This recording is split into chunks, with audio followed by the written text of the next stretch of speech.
NextPCB is a leading provider of reliable PCB fabrication and assembly services for engineers, startups, and businesses worldwide. Specializing in quick-turn prototypes to mass production, we offer multi-layer, HDI, flex, rigid flex, and metal core PCBs with strict quality control and superior customer care. Our advanced facilities ensure reliable performance for applications across consumer electronics, automotive, medical industries, and more. Embracing Industry 4.0 digitization, we streamline the entire electronics manufacturing process to give you competitive pricing and fast lead times, without compromising on quality. And our user-friendly online platform provides instant quotes, order tracking, and full transparency.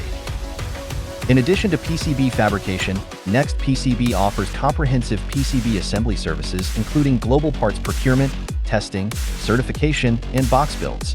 Our 36 automated assembly lines include advanced inspection tools such as SPI, ALI, and X-ray, reflecting our commitment to quality and reliability. Choose NextPCB for exceptional electronics manufacturing solutions you can depend on.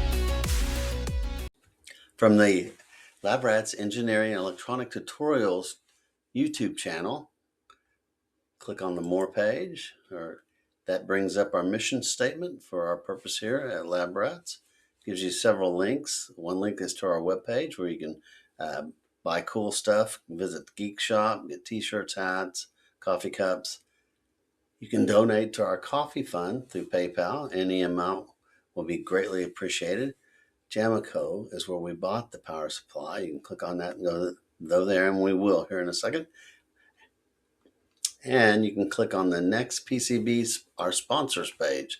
Every time you go visit them, that will help us out as well. It's very interesting. They are the PCB, printed circuit board, assembly, construction answer to all your needs.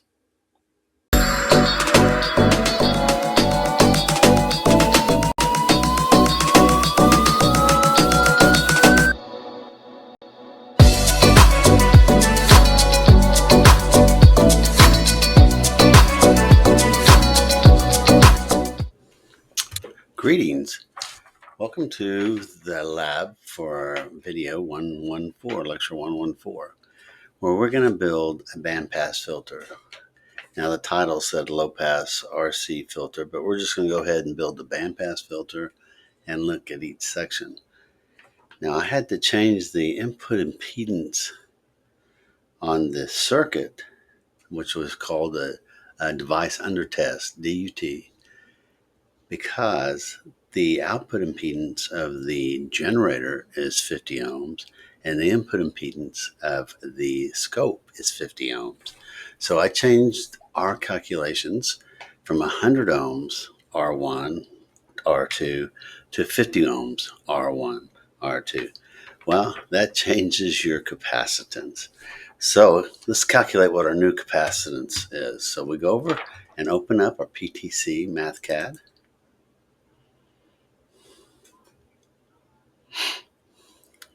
We'll open right here now. I have already done this. I'm going to open my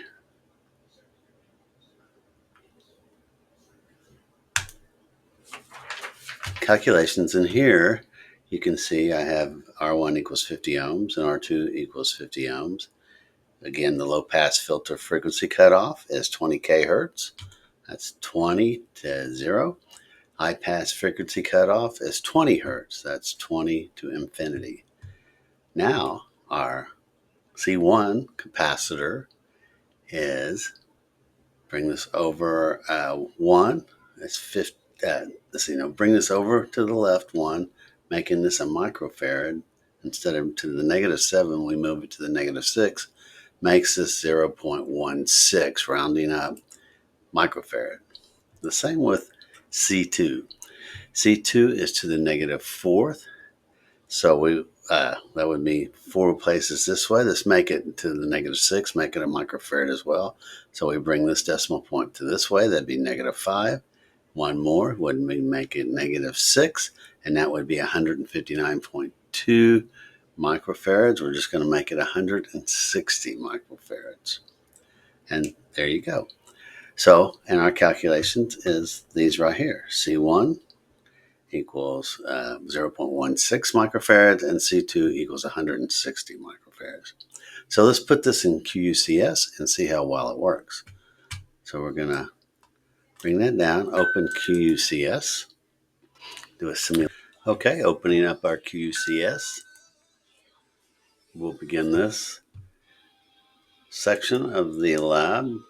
I'm going to open up the old, recently open bandpass circuit equations. Now here I've already changed everything, but we'll go through this and change it again. So this was 100 ohms and it was called R2. We're going to name it the correct name and give it 50 ohms value. So left click on the component, right click, edit properties. We're going to name it R1. Since we have two R1s, we're going to name this R1 underscore and come back and change that. 50 ohms, click in here, change it from 100 ohms to 50 ohms, hit apply, okay, and that gives us this right here. Come over to R2, left click on the component, right click to edit properties, rename it from R1 to R2, change this from 100 ohms to 50 ohms, hit apply, say okay, come back to this one, left click, right click, edit properties, get rid of the underscore, now hit apply, okay. Now our resistors equal our diagram on video lecture 114. Now we have to change our capacitance. C1, this is actually called C2 in the last QCS. And so we're going to change this to C1. This needs to be C1. Again, left click, right click.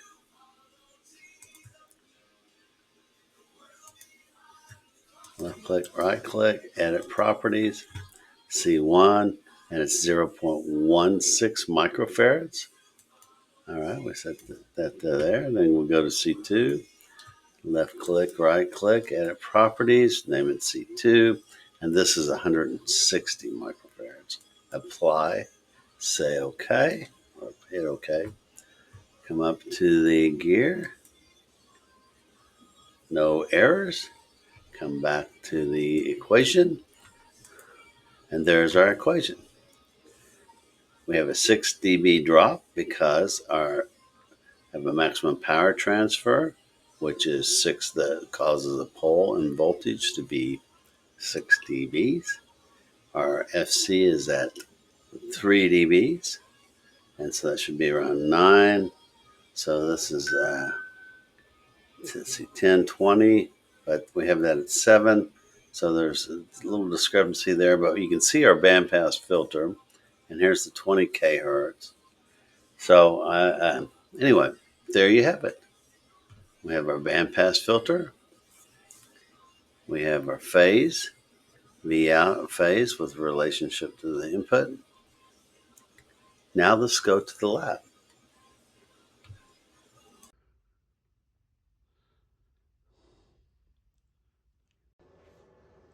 Here's our test bench that we'll be using to test our device. This is the layout that we'll be using as device under test. We'll have the function generator, channel 1 and channel 2, feeding into channel 1 and channel 2 of the oscilloscope. Channel 2 will go to the device under test, which is our low pass filter, and out of that we'll compare and do our Bode plot with our oscilloscope here, which is a Siglet SDS 1204 X-E. You gotta make sure it's a -E if you get this. This is a little bit under $800, and it will do Bode plots. One of the only oscilloscopes I've ever found that will do Bode plots. And we'll be using this Siglet SDG 830 function generator. This is not that expensive. I think this is like $200. And it'll do sweeps, AM, FM, pulse modulation, a ton of stuff. So this is going to be highly used in all our experiments. Here is our device under test. As you can see, this is C1, R1, C2, R2, and we'll come into here off this channel 1, come out of here, go into channel 2, as is in our device under test block diagram. And this will, well, not over to here, but over to here. This also communicates through this through a USB cable that's in the back. So this will set this here, we'll set this up, and we'll automatically do the Bode plot. So let's put it all together, hook it up, and go from here and see what happens. Now here's our breadboard. We'll begin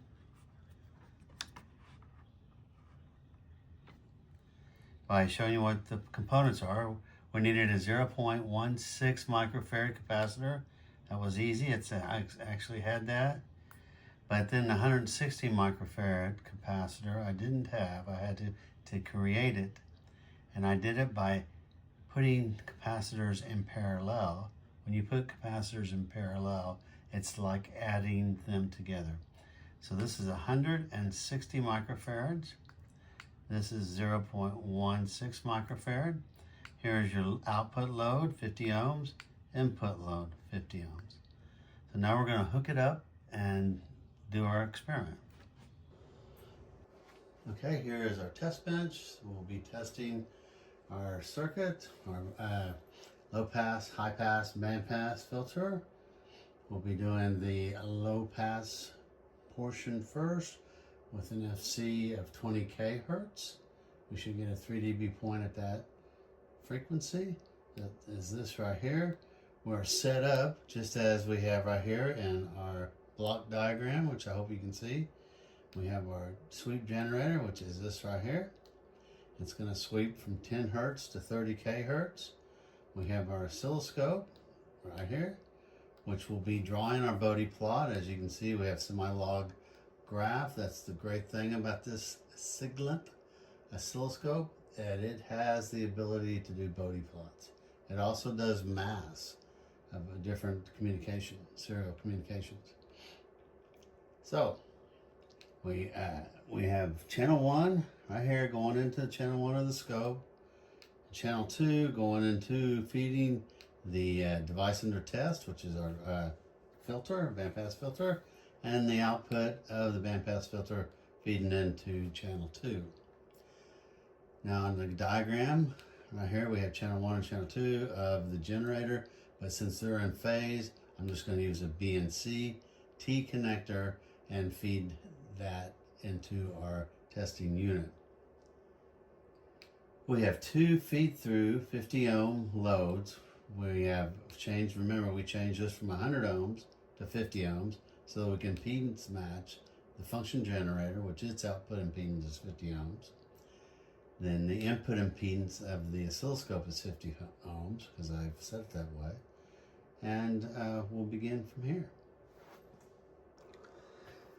The first thing we're going to do is the low pass filter. You can't see the filter where I'm coming off of because I want you to be able to see the scope. But again, here's our block diagram. You can see that much better now. And so I've set this up to do Bode plots. And if you want to know how to do that, just ask me in the comment section and I will send you the instructions on how to do that. But just hit run and see what happens.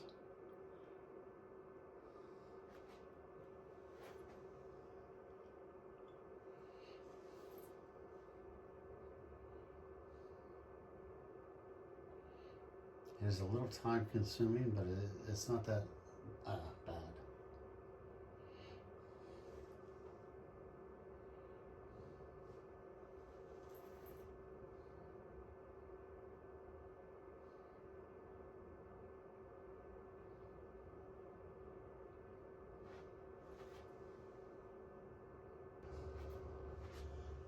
So our plot is complete, and as you can see, the Bode plot is really good.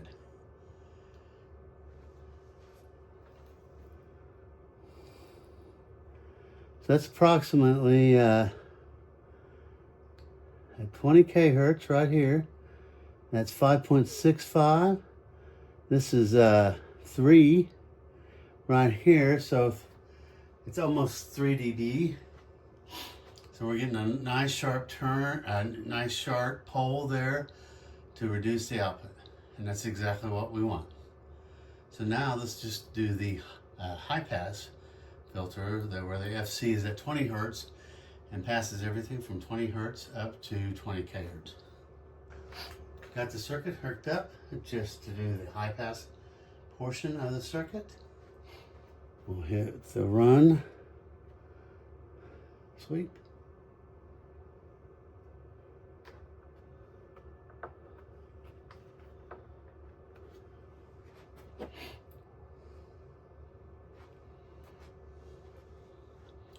This one we should be able to see fairly quickly.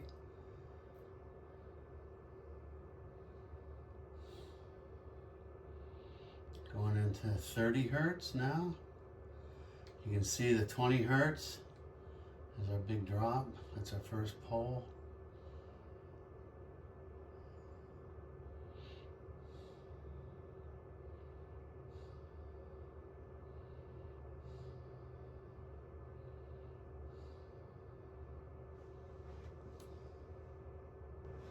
Okay, the Bode plot's completed, and we're doing the high pass where the FC is 20 Hertz and above.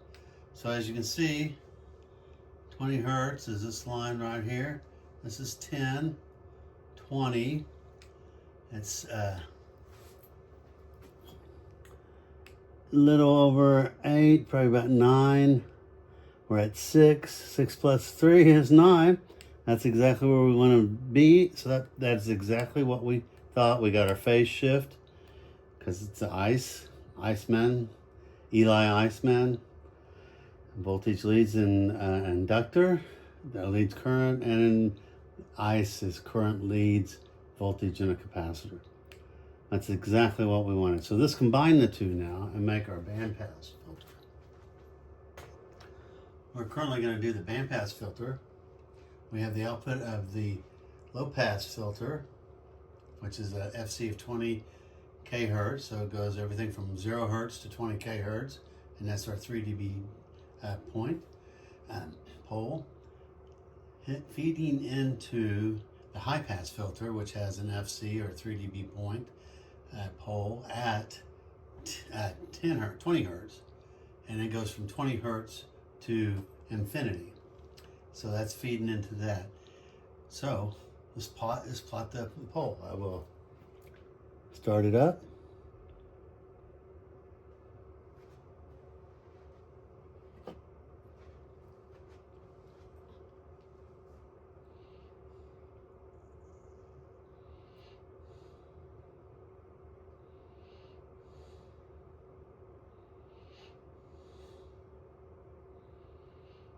So this right here is the phase.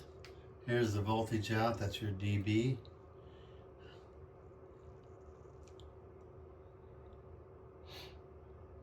Which I believe the equation is 20 times the log of V out over Vn.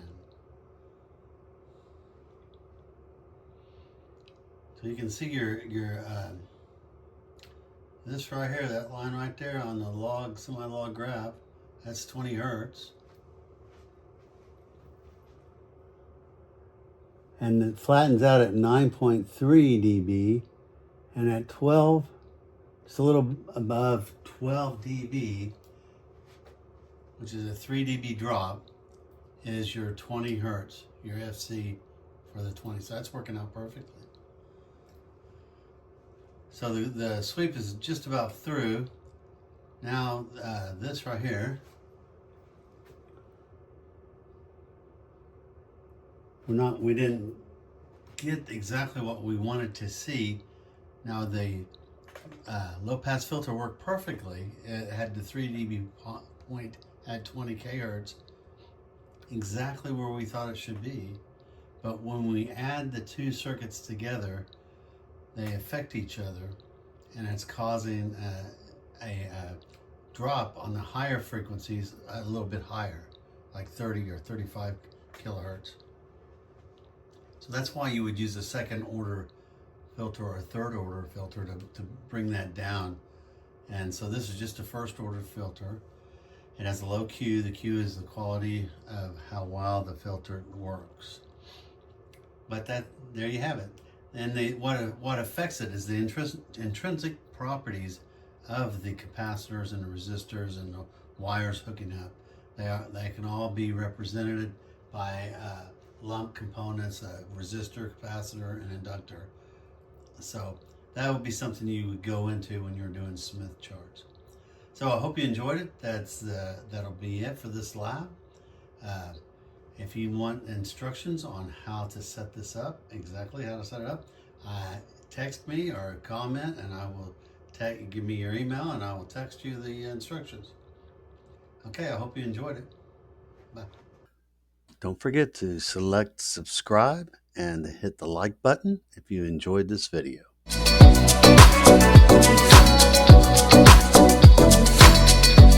Be sure you check out our description box below this video. Check on the link for NextPCB. NextPCB is our sponsor, and NextPCB is your comprehensive solution for all your printed circuit board needs. You can see the NextPCB link by going to the More under this video. Click that, scroll down, and right here is check out our sponsor, NextPCB. Thank you.